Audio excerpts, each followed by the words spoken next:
Hello friends, welcome to our YouTube channel Brain for Code learning. तो आज का जो हमारा टॉपिक है आईओएस एप्लीकेशन डेवलपमेंट के अंदर वो है किस तरीके से हमने कस्टम टेबल व्यू को इम्प्लीमेंट करना है। मगर इस एग्जांपल के अंदर हम जो डेटा डिस्प्ले करवाएंगे कस्टम टेबल व्यू के अंदर वो बेसिकली हम फैच करेंगे किसी ना किसी लाइव जेसन फाइल के थ्रू, जो कि हमारी किसी सर्वर के ऊपर जो है वो पड़ी हुई है। तो चलिए ये एग्जांपल हमने जितने भी गोल्ड विनर हैं कॉमनवेल्थ गेम्स में उनके रिलेटेड ये तैयार करके रखी हुई है। तो सबसे पहले सिमुलेटर के अंदर मेरे पास एक लाइव रनिंग एग्जांपल है, मैं आपको इसकी वर्किंग दिखा देता हूँ, फिर मैं आपको बताऊँगा कैसे आप बड़े ही ईजी एंड सिंपल वे के साथ इस तरीके की जो एग्जांपल्स हैं वो अपनी iOS डिवाइसेस के लिए एक्स कोड के अंदर स्विफ्ट लैंग्वेज की हेल्प के साथ डेवलप कर पाएंगे। तो यहाँ पे आप देख सकते हैं मैंने एक कस्टम टेबल व्यू इम्प्लीमेंट किया है और हर एक सेल के अंदर मैंने प्लेयर की जो इमेज है उसको डिस्प्ले करवाया हुआ है, साथ के साथ उसका जो पर्टिकुलर स्पोर्ट्स पर्सन है उसका नेम और किस गेम को वो बिलोंग करता है, वो गेम का जो नेम है जिसमें उसने गोल्ड जो है वो जीता है कॉमनवेल्थ गेम 22 में। तो ये इस तरीके की एग्जांपल मैंने जो है वो यहाँ पे रेडी करके रखी हुई है। आप देख सकते हैं किस तरीके से डेटा जो है वो यहाँ पे डिस्प्ले हो रहा है। और अगर बात करें डेटा की तो डेटा बेसिकली मैंने फैच किया है जेसन फाइल के थ्रू। तो ये वाली जेसन फाइल आप देख सकते हैं मैंने यहाँ पे लिंक दिया हुआ है जेसन फाइल का, जो कि मेरे ही वेब सर्वर के ऊपर मैंने अपलोड करके रखी हुई है। अगर मैं इसको कॉपी करके आपको एक बार ब्राउज़र के अंदर दिखाऊं तो आप देख पाएंगे कि किस तरीके से ये डेटा मैंने यहाँ पे जेसन फॉर्मेट के अंदर जो है वो लिया हुआ है। और अगर यहाँ पे इमेज के लिंक की बात करें तो चलिए मैं एक यहाँ पे इमेज का लिंक कॉपी करके यहाँ पे पेस्ट कर देता हूँ और वो भी आप देख पाएंगे कि जो इमेजेस हैं वो भी मैंने उसी वेब सर्वर के ऊपर जो है वो अपलोड करके रखी हुई हैं। तो जो फोल्डर मैंने यूज़ किया है वो आप देख सकते हैं कॉमनवेल्थ, और उसमें एक इमेज जो मैंने जेपीजी फॉर्मेट में ली हुई है। इस तरीके से जो है एग्जांपल मैंने यहाँ पे रेडी करके रखी हुई है। तो इसी डेटा को हमने फैच करना है अपनी iOS एप्लीकेशन के अंदर, और डेटा फैच करने के लिए हम जो अपनी URL सेशन में डेटा टास्क क्रिएट करते हैं उसकी हेल्प लेंगे। और फिर मैं इस जेसन डेटा को स्विफ्ट स्ट्रक्चर में कन्वर्ट करूंगा और उस स्विफ्ट स्ट्रक्चर की हेल्प के साथ डेटा को हम डिस्प्ले करवाएंगे कस्टम टेबल व्यू के अंदर। और जो एग्जांपल है वो आप देख सकते हैं किस तरीके से हमारे पास यहाँ पे निकल के आएगी। और ये तो बात थी इस एग्जांपल की वर्किंग की।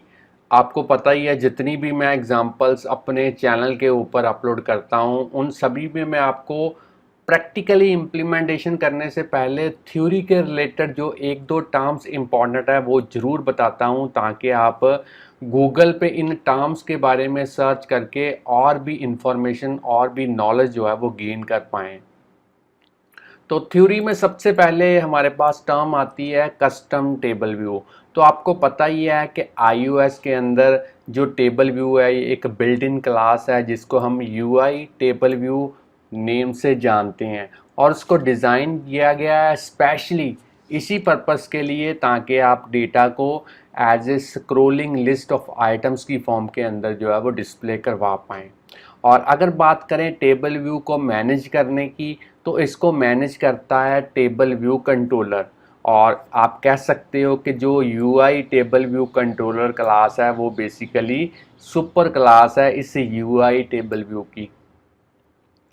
अब हमारे पास सेकंड बात आती है कि हमने इस जेसन जो लिंक हमने यहाँ पे यूज़ किया है यहाँ से डेटा कैसे हमने iOS की एप्लीकेशन की मेमोरी के अंदर जो है वो लेके आना है। तो उसके लिए हम URL सेशन की जो है वो हेल्प लेंगे और उसमें हम एक डेटा टास्क क्रिएट करेंगे और उस डेटा टास्क के थ्रू डेटा फैच करेंगे। फिर हम उसको डेटा को डिकोड करेंगे स्विफ्ट स्ट्रक्चर में, और जो लिंक यहाँ पे दिए हुए हैं one by one in images को हम डाउनलोड करेंगे। जो लिंक यहाँ पे दिए हुए हैं, इन इमेजेस के लिंक्स के थ्रू हमने डेटा को इसे प्रॉपर इमेज में जो है वो डाउनलोड करना है एप्लीकेशन के अंदर। अब बात करते हैं कंप्लीशन हैंडलर की। तो कंप्लीशन हैंडलर स्विफ्ट के अंदर एक बेसिकली एक फंक्शन ही है और इसे हम कभी भी कॉल कर सकते हैं। इसका एक बेनिफिट बहुत अच्छा है कि जब भी कंप्लीशन हैंडलर को हम कोई काम प्रोवाइड करते हैं तो वो उस टास्क को बैकग्राउंड में प्रोसेस करता है और जैसे ही टास्क फिनिश हो जाती है ये हमें फीडबैक देता है कि मुझे जो टास्क दी गई थी वो मैंने कंप्लीट कर ली है। और यहाँ पे आप देख सकते हैं, आप इसी लिंक को इस एग्जाम्पल को इम्प्लीमेंट करने के लिए, प्रैक्टिस करने के लिए यूज़ कर सकते हैं। तो चलिए, अगर आपके पास कोई वेब एपीआई है तब भी आप इस एग्जाम्पल की रेफरेंस लेके उस वेब एपीआई से डेटा जो है वो फैच कर सकते हैं। तो फ्रेंड्स, ये तो थी बातें थ्योरी की। अब हम देखेंगे प्रैक्टिकली इस एग्जाम्पल को हमने कैसे इम्प्लीमेंट करना है। तो उसके लिए सबसे पहले इस प्रोजेक्ट को मैं स्टॉप कर देता हूँ, इस पूरे प्रोजेक्ट को क्लोज कर देते हैं, क्योंकि एक बिल्कुल नए प्रोजेक्ट के साथ हम यहाँ पे इम्प्लीमेंटेशन शुरू करेंगे ताकि हर कोई यहाँ पे इसके बारे में जो है वो नॉलेज गेन कर पाए। तो सबसे पहले आपने सिंगल व्यू एप्लीकेशन को डेवलप करना है। नेक्स्ट पे क्लिक करेंगे। अब आपने यहाँ पे कोई भी प्रोडक्ट का जो भी नेम आप आज की एग्जांपल को देना चाहते हैं वो यहाँ पे दे सकते हैं। तो मैंने इस तरीके से लिख दिया है, एक नेम प्रोवाइड कर दिया है। बाकी सेटिंग्स आपने डिफ़ॉल्ट रहने देनी है और जो लैंग्वेज हम यूज़ करेंगे आज की एग्जांपल के लिए वो हम करेंगे स्विफ्ट। अब हमने नेक्स्ट पे क्लिक करना है और अब आपने अपने लैपटॉप के अंदर कहीं पे भी एक फ़ोल्डर जो है वो क्रिएट करना है ताकि आज की एग्जांपल का जो सारा सोर्स कोड है उस पर्टिकुलर फ़ोल्डर के अंदर जो है वो सेव हो पाए। तो मैंने इस तरीके से एक फ़ोल्डर क्रिएट कर दिया और उसमें पूरे का पूरा प्रोजेक्ट मैंने जो है वो क्रिएट कर दिया है। तो फ्रेंड्स, यहाँ पे आप देख सकते हैं प्रोजेक्ट मेरा जो है वो क्रिएट हो चुका है। अगर मैं आपको बिल्ड सेटिंग्स के अंदर दिखाऊं तो जो स्विफ्ट का वर्जन है वो मेरे पास है यहाँ पे 5, और अगर बात करें एक्स कोड की तो ये है 10.2.1। अगर आपके पास इससे हायर वर्जन है तब भी आप इस एग्जांपल को इसी वे के साथ जो है वो डेवलप कर पाएंगे। और जो मेरे पास लैपटॉप है ये है मैकबुक एयर। तो फ्रेंड्स, आगे बढ़ने से पहले मैं आपको बताना चाहता हूँ कि अगर आप इस चैनल के ऊपर नए हैं, चैनल की वीडियो पहली बार देख रहे हैं, तो जल्दी से इस चैनल को सब्सक्राइब कर लें, क्योंकि इस चैनल के ऊपर हम डेली प्रोग्रामिंग के रिलेटेड जो वीडियो ट्यूटोरियल्स हैं उनके जो सबसे बढ़िया मेथड्स हैं वो अपलोड करते रहते हैं, जिससे आपको प्रोग्रामिंग सीखने और समझने में काफ़ी हेल्प मिलेगी। और इन केस कहीं पे भी आपको कोई प्रॉब्लम आती है तो आप हमें यूट्यूब की वीडियो के नीचे कमेंट कर सकते हैं या फिर हमें डायरेक्टली ईमेल भेज सकते हैं। हम कोशिश करेंगे आपकी जो भी क्वेरी होगी उसका जो रिस्पॉन्स है वो जितनी जल्दी हो सके आपको दे पाएँ। अब हमने मेन डॉट स्टोरी बोर्ड में जाना है और सबसे पहले अपनी एप्लीकेशन का जो ग्राफिकल यूज़र इंटरफेस है वो रेडी करना है। तो उसके लिए मैं इस ऑब्जेक्ट लाइब्रेरी के थ्रू यहाँ पे सर्च करूँगा टेबल व्यू, और इस टेबल व्यू को ड्रैग एंड ड्रॉप करूँगा अपने स्टोरी बोर्ड के ऊपर। अब हमने इस टेबल व्यू के ऊपर जो कंस्ट्रेंट्स हैं वो अप्लाई करने हैं। तो यहाँ पे मैं लिखूँगा 0 0 0 0, 4 कॉर्नर्स पे 0 0 और इसको ऐड करेंगे एज ए कंस्ट्रेंट। अब आपने एट्रीब्यूट इंस्पेक्टर के अंदर जाना है और यहाँ पे जो प्रोटोटाइप सेल इसकी प्रॉपर्टी है इसको आपने करना है 1। साइज इंस्पेक्टर के अंदर जाने के बाद आपने यहाँ पे रो की हाइट प्रोवाइड करनी है 250। आप कम या ज़्यादा दे सकते हैं, मैं 300 कर देता हूँ। अब मैं इस टेबल व्यू को एक्सपैंड करूँगा और यहाँ पे जो टेबल व्यू सेल है इसकी भी जो रो की हाइट है वो मैं कर देता हूँ 300। अब हमने इस सेल के अंदर एक इमेज और 2 लेबल जो है वो यहाँ पे ड्रैग एंड ड्रॉप करने हैं इस ऑब्जेक्ट लाइब्रेरी के थ्रू। तो सबसे पहले मैं यहाँ पे लिखूँगा इमेज और इस इमेज व्यू को यहाँ पे ड्रैग एंड ड्रॉप करते हैं। अब आप इस इमेज की जो हाइट है वो आप अपने अकॉर्डिंगली यहाँ पे सेट कर सकते हैं। मैं 150 कर देता हूँ, थोड़ी सी और ज़्यादा कर देते हैं 160। अब हमने ऑब्जेक्ट लाइब्रेरी के थ्रू लेबल को सर्च करना है और इस लेबल को ड्रैग एंड ड्रॉप करना है यहाँ पे इस सेल के अंदर।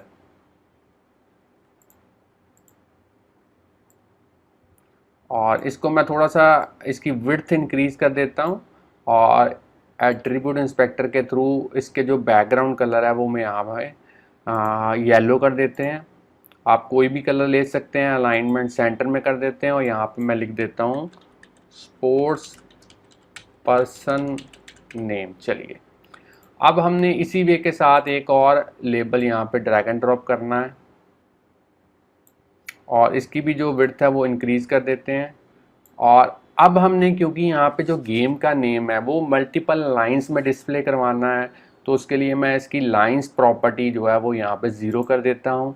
इसकी भी जो बैकग्राउंड कलर है वो आप चेंज कर सकते हैं और यहाँ पे मैं लिख देता हूँ गेम नेम। चलिए, और आप चाहें तो इसको बोल्ड भी कर सकते हैं यहाँ पे,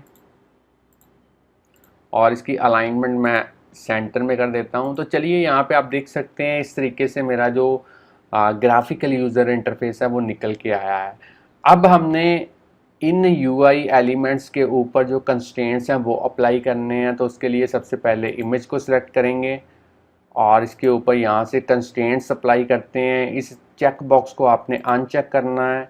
टॉप पे आपने देना है 20, लीडिंग, ट्रेलिंग और यहाँ पे हाइड। इसी तरीके से आपने ऐड करने हैं कंस्ट्रेंट्स। अब इस लेबल को सिलेक्ट करेंगे, फिर से उसी वे के साथ चेक बॉक्स को अनचेक करेंगे, टॉप, लीडिंग, ट्रेलिंग और यहाँ पे हाइड। चलिए, अब हमने जो गेम है इसको मल्टीपल लाइंस में डिस्प्ले करवाना है, तो इसके लिए यहाँ पे चेक बॉक्स को अनचेक करेंगे, टॉप पे करेंगे 10, लीडिंग, ट्रेलिंग और यहाँ पे जो हाइट है वो आपने देनी है 40, ताकि मल्टीपल लाइंस में जो डेटा है वो डिस्प्ले हो पाए। तो इस तरीके से हमारा जो ग्राफिकल यूज़र इंटरफेस है वो हमने यहाँ पे रेडी कर दिया है। अब हम इस टेबल व्यू को सिलेक्ट करेंगे और इस टेबल व्यू के जो डेलीगेट एंड डेटा सोर्स हैं वो भी हम कॉन्फ़िगर कर लेते हैं। तो कंट्रोल की को प्रेस करते हुए इस तरीके से ड्रैग एंड ड्रॉप करेंगे। सबसे पहले डेटा सोर्स, फिर से कंट्रोल की को प्रेस करते हुए ड्रैग एंड ड्रॉप और यहाँ पे सिलेक्ट करेंगे delegate. Data source and delegate दोनों ही कॉन्फ़िगर हो चुके हैं। अब हमने यहाँ पे इस व्यू कंट्रोलर को सिलेक्ट करना है और एम्बेड इन आइकॉन के थ्रू यहाँ पे नेविगेशन कंट्रोलर जो है वो ऐड करेंगे। तो मैंने नेविगेशन कंट्रोलर यहाँ पे ऐड कर दिया है, आप देख सकते हैं। नेविगेशन कंट्रोलर इसलिए मैंने यहाँ पे यूज़ किया ताकि हम यहाँ पे जो टाइटल है वो प्रोवाइड कर पाएँ इस नेविगेशन आइटम की हेल्प के साथ। तो यहाँ पे मैं लिख देता हूँ gold winner in Commonwealth games 2022, इस तरीके से। अब आपने इस व्यू को सिलेक्ट करना है और यहाँ पे इसका जो बैकग्राउंड कलर है वो आप अपने अकॉर्डिंगली यहाँ पे सेट कर सकते हैं। तो मैं यहाँ पे थोड़ा सा डिफरेंट करने के लिए पहली एग्जांपल से ग्रीन कलर कर देता हूँ। अब हमने इस इमेज लेबल्स के जो आईबी आउटलेट्स हैं वो क्रिएट करने हैं। आईबी आउटलेट्स क्रिएट करने से पहले मैं एक जो कस्टम टेबल व्यू की जो सेल की जो क्लास है वो क्रिएट करूँगा। तो उसके लिए मैं यहाँ पे ऐड करता हूँ न्यू फाइल और ये कोको टच क्लास होगी। नेक्स्ट पे क्लिक करते हैं। अब आपने जो सुपर क्लास यूज़ करनी है वो करनी है UI table view cell class, और ऊपर जो क्लास का नेम है वो आप कोई भी रख सकते हैं। मैं यहाँ पे रख देता हूँ my table view cell class और इसे क्रिएट कर देते हैं प्रोजेक्ट के अंदर इस तरीके से। तो आप देख सकते हैं कस्टम क्लास जो है वो यहाँ पे बन चुकी है। अब आपने मेन डॉट स्टोरी बोर्ड में जाना है और इस कस्टम क्लास को यहाँ पे टेबल व्यू के सेल के साथ आपने कनेक्ट करना है। तो टेबल व्यू सेल को सिलेक्ट करेंगे, आइडेंटिटी इंस्पेक्टर में जाएंगे और यहाँ पे जो क्लास आपने क्रिएट की है उसका थोड़ा सा नेम लिखने की कोशिश करेंगे। एक्स कोड ऑटोमेटिकली पूरे का पूरा नेम जो है वो फैच कर लेगा, आपने एंटर प्रेस करना है। तो चलिए, कनेक्टिविटी हो चुकी है। अब हमने इस टेबल व्यू सेल के जो आइडेंटिफायर का नेम है वो भी यहाँ पे एट्रीब्यूट इंस्पेक्टर के अंदर सेट करना है। मैं यहाँ पे लिख देता हूँ सेल। नेम आप कोई भी ले सकते हैं, बस आपको कोडिंग में जब इसकी रिक्वायरमेंट होगी तो जो नेम यहाँ पे आपने लिखा होगा वही सेम नेम आपको कोडिंग के अंदर जो है वो यूज़ करना पड़ेगा। जब इसकी ज़रूरत होगी तब मैं आपको एक बार फिर इसके बारे में जो है वो रिमाइंड करवा दूँगा। अब हमने आईबी आउटलेट्स क्रिएट करने हैं, तो उसके लिए सबसे पहले इसको सेव करते हैं। आईबी आउटलेट्स क्रिएट करने के लिए मैं अपना जो फेवरेट मेथड है असिस्टेंट एडिटर उसी की हेल्प लूँगा। तो माउस का कर्सर देखिए, यहाँ पे क्लिक कीजिए, आप देख सकते हैं, और साइड वाले पैनल्स को मैं हाइड कर देता हूँ ताकि आप क्लियरली यहाँ पे देख पाएँ। बाय डिफ़ॉल्ट आप देख सकते हैं जो क्लास यहाँ पे ओपन हुई है वो है व्यू कंट्रोलर क्लास। तो चलिए यहाँ पे बाय डिफ़ॉल्ट जो क्लास ओपन हुई है उसमें टेबल व्यू का जो आईबी आउटलेट है वो क्रिएट कर लेते हैं। आपने टेबल व्यू को सिलेक्ट करना है, कीबोर्ड पे कंट्रोल की को प्रेस करते हुए ड्रैग एंड ड्रॉप और यहाँ पे लिखेंगे माई टेबल व्यू और इसे कनेक्ट कर देते हैं। अब आपने ऑटोमेटिक की जगह पे मैनुअल के थ्रू जो क्लास ओपन करनी है वो करनी है my table view cell class, और इसके अंदर अब हम इमेज और दो लेबल जो हमने क्रिएट किए थे ग्राफिकली यूज़र इंटरफेस के लिए, उनके जो आईबी आउटलेट्स हैं वो हम यहाँ पे क्रिएट करेंगे। तो अब हमने करना क्या है, सबसे पहले इस सेल के अंदर जो इमेज है उसको सिलेक्ट करेंगे, कंट्रोल की को प्रेस करते हुए ड्रैग एंड ड्रॉप और यहाँ पे लिखेंगे माई इमेज व्यू। चलिए इस तरीके से इसको कनेक्ट कर देते हैं। अब हमने पहला लेबल जो है उसको सिलेक्ट करना है, कंट्रोल की को प्रेस करते हुए ड्रैग एंड ड्रॉप और यहाँ पे लिखेंगे प्लेयर लेबल और इसे कनेक्ट कर देते हैं। अब हमने सेकंड लेबल को सिलेक्ट करना है और फिर से कंट्रोल की को प्रेस करते हुए ड्रैग एंड ड्रॉप और यहाँ पे अब हम लिखेंगे गेम लेबल और इसे कनेक्ट कर देते हैं। तो चलिए आप देख सकते हैं आईबी आउटलेट्स मैंने क्रिएट कर दी हैं। अब फिर से स्टैंडर्ड एडिटर में चलते हैं, साइड वाले पैनल्स को मैं अनहाइड करता हूं और एक बार सभी फाइल्स को फिर से सेव करते हैं ताकि जो कॉन्फ़िगरेशंस हमने की हैं वो कोडिंग में जो है वो रिफ्लेक्ट हो पाएँ। तो आप देख सकते हैं हमने डेटा जो फैच करना है वो बेसिकली इस जेसन फाइल में से करना है, पर आपको पता होना चाहिए कि iOS के अंदर जो एप्लीकेशन है वो डायरेक्टली जेसन डेटा जो है वो नहीं ले सकती। तो आपको उस जेसन डेटा को यूज़ करने के लिए उसे कन्वर्ट करना पड़ेगा स्विफ्ट की स्ट्रक्चर के अंदर। तो पहले हमें एक स्ट्रक्चर जो है वो क्रिएट करनी पड़ेगी अपने प्रोजेक्ट के अंदर।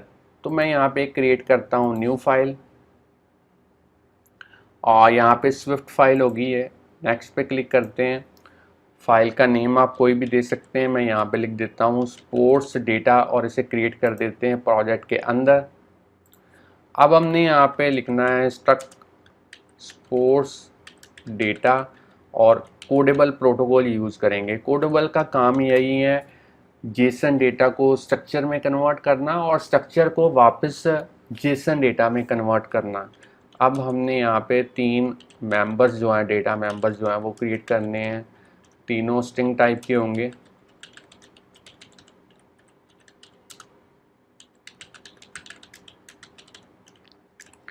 तो आप देख सकते हैं जो मैंने यहाँ पे डेटा मेंबर्स के नेम लिए हैं वो एग्जैक्टली मैच करने चाहिए यहाँ पे जो हमारे जेसन के अंदर कीज़ हैं उनके साथ, तभी आपकी जो सिंक्रोनाइजेशन है वो हो पाएगी प्रॉपरली। अगर आप नेम सेम नहीं लेते तो आपको फिर कोडिंग कीज़ वाला जो कंसेप्ट है वो यूज़ करना पड़ेगा, मगर मैं आपको वो वाला कम्प्लेक्स जो काम है वो नहीं करवाना चाहता, इसलिए मैंने सेम नेम लिए हैं जो नेम यहाँ पे मैंने जेसन फाइल के अंदर जो है वो कीज़ के लिए हैं। हमारी जो यहाँ पे स्ट्रक्चर है वो बन चुकी है। अब हमने अपना फर्दर जो है वो कोडिंग वाला काम करना है, तो इसको मैं एक बार सेव कर लेता हूँ। व्यू कंट्रोलर के अंदर चलते हैं और यहाँ पे अब हमने कोडिंग वाला जो काम है वो करना है। तो सबसे पहले यहाँ पे एक ब्लैंक जो एरे है वो क्रिएट करेंगे, विनर लिस्ट की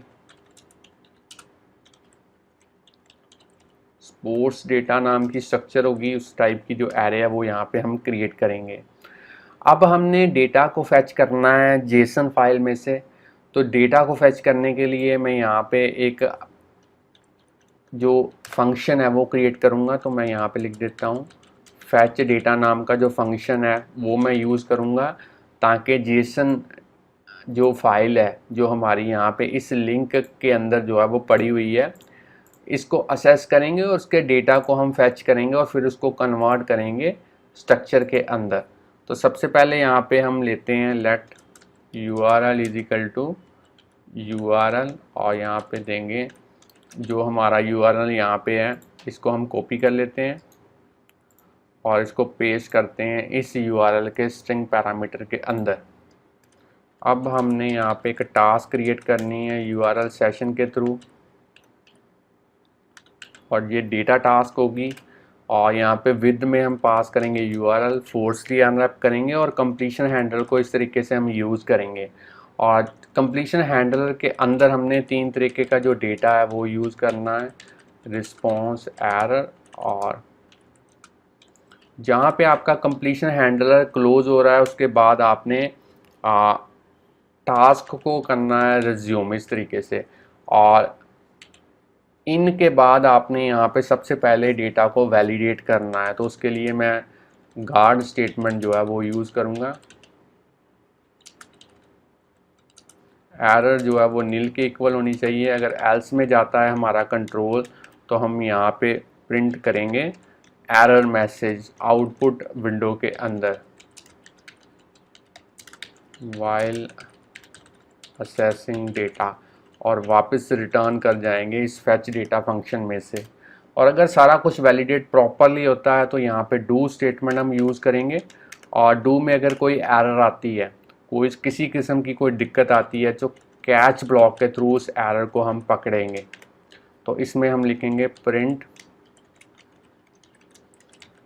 error while decoding Jason data into Swift structure, और इसको यहाँ पे एरर के साथ जो है वो कॉन्कैटिनेट करेंगे।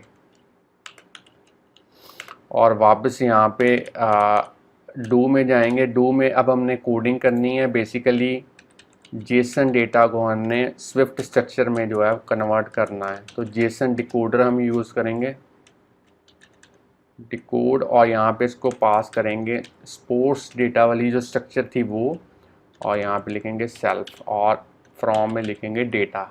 चलिए, डू कैच ब्लॉक के बाद हमने, क्योंकि अपने टेबल व्यू के डेटा को रिफ़्रेश करना है, तो आपको मैं यहाँ पे बताना चाहता हूँ, जब आप कंप्लीशन हैंडलर में काम कर रहे होंगे और आपको किसी UI एलिमेंट में अपडेशन करनी है, तो आपको डिस्पैच क्यू के मेन थ्रेड में जाना पड़ेगा। तो यहाँ पे मैं लिखता हूँ dispatch queue dot main dot async, और इसके अंदर हमने लिखना है सेल्फ डॉट माई table view dot reload data, इस तरीके से। तो फ्रेंड्स, आप देख सकते हैं मैंने जो फैच डेटा फंक्शन है वो कंप्लीट कर दिया है, उसकी कोडिंग। आप चाहें तो वीडियो को यहाँ पे आप पॉज करके इसकी कोडिंग जो है वो नोट डाउन कर सकते हैं। आप यहाँ से लेके यहाँ तक इसकी कोडिंग जो है वो नोट डाउन कर सकते हैं। अब हमने इस फैच डेटा को कॉल कहाँ पे करना है, इसको व्यू डिड लोड के अंदर जो है वो आपने कॉल करना है।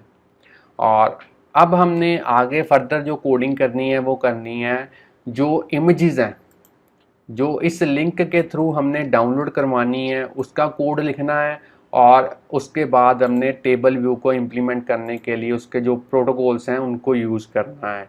तो वो कोडिंग भी काफ़ी इजी है। चलिए अब हम देखते हैं उस कोडिंग को हमने किस तरीके से यहाँ पे यूज़ करना है। तो चलिए फ्रेंड्स, अब हमने ऐसा कोड इम्प्लीमेंट करना है जिसकी हेल्प के साथ हम जो लिंक्स हैं इमेजेस के उनको डाउनलोड करवा पाएँ। और जो यहाँ पे आप देख सकते हैं, यहाँ पे जो मेरे पास जेसन फाइल का जो लिंक है, यहाँ पे मैं आपको ओपन करके एक बार दिखा देता हूँ। तो यहाँ पे जो इमेजेस के ये लिंक्स हैं जो हमें इस जेसन डेटा के थ्रू हमें मिलेंगे इस एप्लीकेशन के अंदर, इन इमेजेस को हमने डाउनलोड करवाना है ताकि उसे हम एप्लीकेशन के अंदर जो है वो डिस्प्ले करवा पाएँ। तो यहाँ पे मैं आपको एक बार लाइव रनिंग जो एप्लीकेशन है उसको भी दिखा देता हूँ। और यहाँ पे आप देख सकते हैं किस तरीके से जो स्पोर्ट्स पर्सन की जो इमेजेस हैं वो डाउनलोड हुई हैं इन्हीं लिंक्स के थ्रू। तो इनको डाउनलोड करने के लिए हम यहाँ पे एक एक्सटेंशन जो है वो क्रिएट करेंगे UI इमेज व्यू की। तो मैं यहाँ पे बना देता हूँ सबसे लास्ट में एक्सटेंशन, और यहाँ पे लिखेंगे UI इमेज व्यू।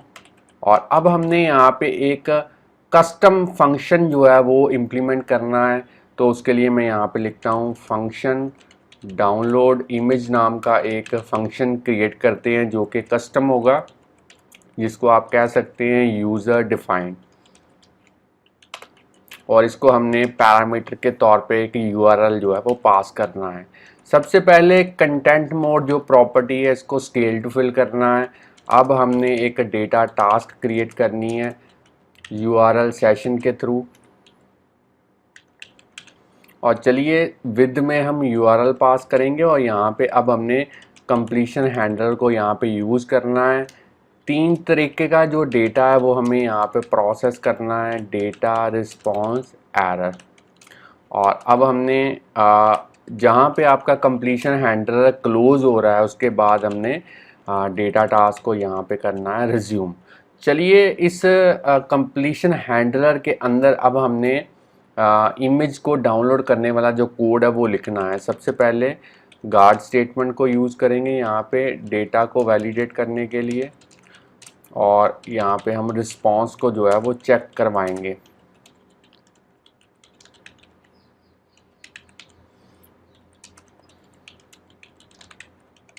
और उसका जो स्टेटस कोड है वो होना चाहिए सबसे पहले 200 के इक्वल।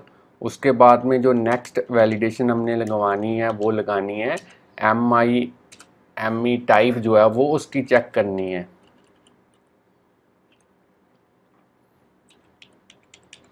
और वो हमारे पास होनी चाहिए, उसका जो प्रीफिक्स वैल्यू है वो होनी चाहिए। यहाँ पे मैं आपको दिखा देता हूँ, एज प्रीफिक्स वैल्यू, और वो होनी चाहिए एज ए इमेज।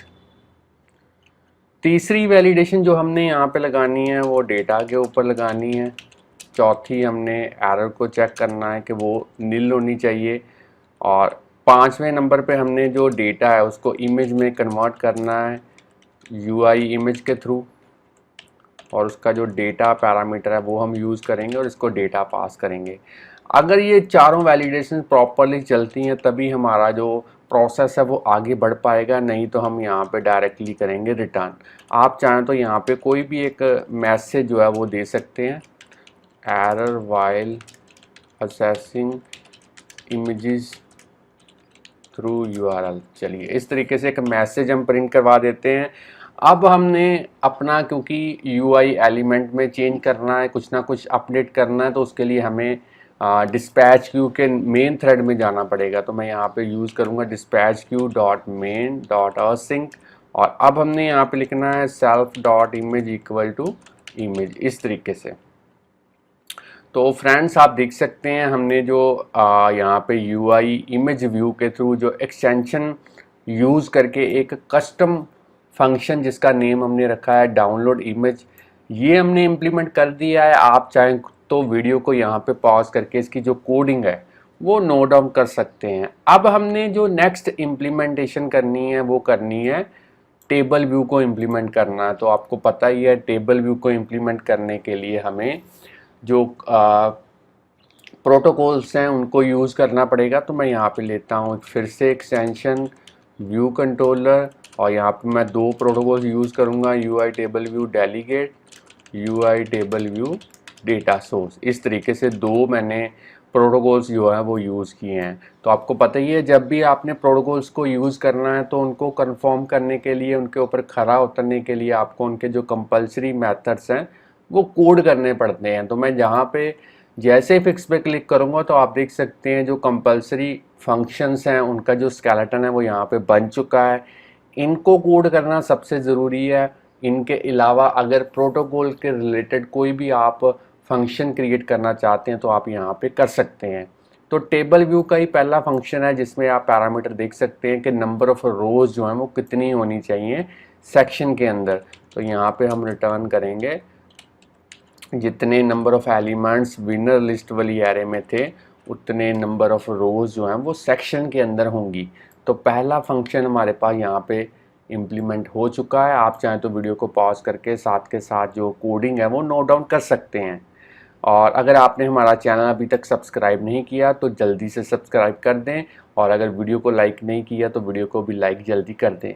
और यहाँ पे आप देख सकते हैं ये वाली एरे हमने यूज़ की है यहाँ पे काउंटिंग के लिए। अब हमारे पास टेबल व्यू का जो सेकंड फंक्शन है उसमें आप पैरामीटर देख सकते हैं सेल्फ और रो एट। तो इस फंक्शन में हमने एक ऐसा कोड इम्प्लीमेंट करना है जिससे हम हर एक टेबल व्यू के सेल के अंदर जो डेटा है वो प्रॉपरली डिस्प्ले करवा पाएँ। तो इसको डिस्प्ले करवाने के लिए डेटा को अब हम यहाँ पे कोड लिखेंगे, let cell equal to my table view dot dequeue reusable cell, और आइडेंटिफायर में सेल पास करेंगे, इंडेक्स पाथ फॉर में टाइपकास्ट करेंगे my table view cell class के थ्रू। अब आप कहेंगे आइडेंटिफायर में यहाँ पे सेल कहाँ से आया, तो मैं आपको आप फिर से दिखा देता हूँ। जब हमने टेबल व्यू का सेल इम्प्लीमेंट किया था तो हमने कॉन्फ़िगर किया था आइडेंटिफायर। यहाँ पे आप देख सकते हैं टेबल व्यू के अंदर सेल है और एट्रीब्यूट इंस्पेक्टर के अंदर यहाँ पे मैंने सेल यूज़ किया था। तो जो नेम हमने यहाँ पे यूज़ किया है वही सेम नेम अब हमें कोडिंग में जब इसकी रिक्वायरमेंट पड़ी है तो हमें यहाँ पे यूज़ करना पड़ा। अब हमने यहाँ पे लेना है लेट URL इमेज, और इमेज का URL कहाँ से आएगा वो हम इस तरीके से यूज़ करेंगे यहाँ पे विनर लिस्ट, और उसमें से कौन सा डेटा हम पिक करेंगे इंडेक्स पाथ डॉट रो के थ्रू, कौन सा एट्रीब्यूट इमेज नेम, इस तरीके से। अब हमने सेल की जो माई इमेज व्यू है उसमें इमेज को सेट करने के लिए डाउनलोड इमेज वाला जो कस्टम फंक्शन है उसको हम कॉल करेंगे यहाँ पे, और इसको URL image as a parameter pass करेंगे। अब आप देख सकते हैं हर एक इमेज के जो कॉर्नर्स हैं वो मैंने थोड़े से राउंड किए हुए हैं, यहाँ पे आप देख सकते हैं। तो इनको राउंड करने के लिए यहाँ पे हमें जो इमेज व्यू के लेयर के अंदर कॉर्नर रेडियस है उसको यूज़ करना पड़ेगा। तो मैं यहाँ पे यूज़ करूँगा layer dot corner radius equal to 25। अब हमने सेल के अंदर जो प्लेयर वाला लेबल है उसकी टेक्स्ट प्रॉपर्टी को सेट करना है। डेटा कहाँ से आएगा, विनर लिस्ट में से आएगा, कौन सा element index path dot row, कौन सा एट्रीब्यूट प्लेयर नेम। चलिए अब हमने गेम लेबल को यहाँ पे यूज़ करना है और उसमें हम डेटा कहाँ से लाएंगे, विनर लिस्ट में से, और यहाँ पे यूज़ करेंगे इंडेक्स पाथ डॉट रो और कौन सा एट्रीब्यूट गेम नेम। अब हमने यहाँ पे डायरेक्टली रिटर्न करना है सेल को। तो फ्रेंड्स आप देख सकते हैं जो सेकंड फंक्शन है उसकी भी जो कोडिंग है वो यहाँ पे मैंने प्रॉपरली कर दी है। अब हमने यहाँ पे एक और कोड लिखना है। आप चाहें तो पहले वीडियो को यहाँ पे पॉज करके इसकी कोडिंग नोट डाउन कर सकते हैं। अब हमने कई बार होता क्या है, जब हम बड़ी फास्टली स्क्रॉल करते हैं तो इमेजेस एक दूसरे के ऊपर पहले पुरानी इमेज आती है, जब हम फास्टली स्क्रॉल करते हैं तो जब नई इमेज डाउनलोड होती है उससे पहले पुरानी इमेज वहाँ पे डिस्प्ले होती रहती है। तो इस तरीके की ओवरलैपिंग से हमें अपना जो ऐप है वो बचाने के लिए हमें माई टेबल व्यू के अंदर एक फंक्शन जो है वो क्रिएट करना पड़ेगा, यहाँ पे ओवरराइड करना पड़ेगा। आप देख सकते हैं इस तरीके का मेरा जो क्लास है इसके अंदर आपने जाना है और यहाँ पे लिखना है प्रिपेयर फॉर यूज़, और इसके अंदर अब हमने लिखना है my image view dot image equal to nil. इस तरीके से आपने इसको नील करना है। तो चलिए मैं सेव करता हूँ और यहाँ पे व्यू कंट्रोलर को भी सेव करते हैं। अब एक चीज़ और मैं यहाँ पे आपको बताना चाहता हूँ कि अब हमने जो HTTP का जो लिंक यूज़ किया है ये अनसिक्योर्ड लिंक है, क्योंकि यहाँ पे S नहीं लगा हुआ है HTTP के साथ। तो ऐसे लिंक्स को हम iOS एप्लीकेशन के थ्रू डायरेक्टली एक्सेस नहीं कर सकते हैं। इसके लिए हमें एक इन्फो पुई लिस्ट के अंदर कॉन्फ़िगरेशन जो है वो करनी पड़ेगी। तो सबसे लास्ट में आपने यहाँ पे प्लस पे क्लिक करना है और अब हमने इस ऑप्शंस के अंदर सेलेक्ट करना है ऐप ट्रांसपोर्ट सिक्योरिटी सेटिंग, और इस एरो को नीचे की तरफ इसकी डायरेक्शन करनी है। क्लिक करके फिर से प्लस पे क्लिक करना है और यहाँ पे ऑप्शन आपने सेलेक्ट करनी है अलाउ आर्बिट्ररी लोड, और इसको आपने करना है यस। तो चलिए इसको मैं एक बार सेव कर देता हूँ। अब हमारी जो कॉन्फ़िगरेशन है वो हो चुकी है। आप देख सकते हैं हमने ग्राफिकल यूज़र इंटरफेस भी जो है वो यहाँ पे रेडी कर दिया है और मोस्टली हमारी जो कोडिंग है वो प्रॉपरली हो चुकी है। अब हमने पुरानी ऐप को यहाँ पे बंद करना है और इस नई ऐप को बिल्ड एंड रन करके देखना है क्या ये प्रॉपरली वर्क कर पाती है। तो मैंने इसको बिल्ड एंड रन कर दिया है और अब देखते हैं सिमुलेटर के अंदर इसकी जो प्रोसेसिंग है किस तरीके से निकल के आती है। ऐप विदाउट एनी एरर यहाँ पे उसका बिल्ड जो है वो सक्सीड हो चुका है और आप देख सकते हैं प्रॉपरली यहाँ पे ऐप हमारी जो है वो चल चुकी है और इसकी आउटपुट आप देख सकते हैं इमेजेस जो हैं वो प्रॉपरली जो है वो डाउनलोड हो चुकी हैं और डेटा भी जो है वो प्रॉपरली टेबल व्यू सेल के अंदर जो है वो डिस्प्ले हो चुका है। तो फ्रेंड्स, ये थी हमारी आज की एग्जांपल जिसमें हमने देखा कि किस तरीके से आप एक जेसन फाइल जो किसी वेब सर्वर के ऊपर पड़ी हुई है उसमें से आप डेटा असेस कर सकते हैं अपनी एप्लीकेशन के अंदर, उसे प्रॉपरली डिस्प्ले करवा सकते हैं कस्टम टेबल व्यू के अंदर। और आज की एग्जांपल के अंदर हमने कॉमनवेल्थ गेम्स 2020 में 2022 में जो गोल्ड विनर्स हैं उनका जो डेटा है वो यहाँ पे हमने प्रोसेस करके डिस्प्ले करवाया है। तो अगर आपको ये वीडियो अच्छी लगी है तो जल्दी से वीडियो को लाइक कीजिए। अगर और भी वीडियोस हमारे चैनल के ऊपर आप इसी तरीके से देखना चाहते हैं तो चैनल को सब्सक्राइब करना मत भूलिए, बेल आइकॉन को प्रेस कीजिए ताकि जैसे हम कोई नई वीडियो अपने चैनल के ऊपर अपलोड करें तो उसका जो नोटिफिकेशन है उसी टाइम पे आपके पास जो है वो पहुंच पाए। तो चैनल के साथ बने रहिए, वीडियोस देखते रहिए, प्रोग्रामिंग सीखते रहिए। Thanks friends for watching our videos. मिलते हैं नेक्स्ट वीडियो के अंदर किसी नए टॉपिक के साथ, तब के लिए बाय बाय।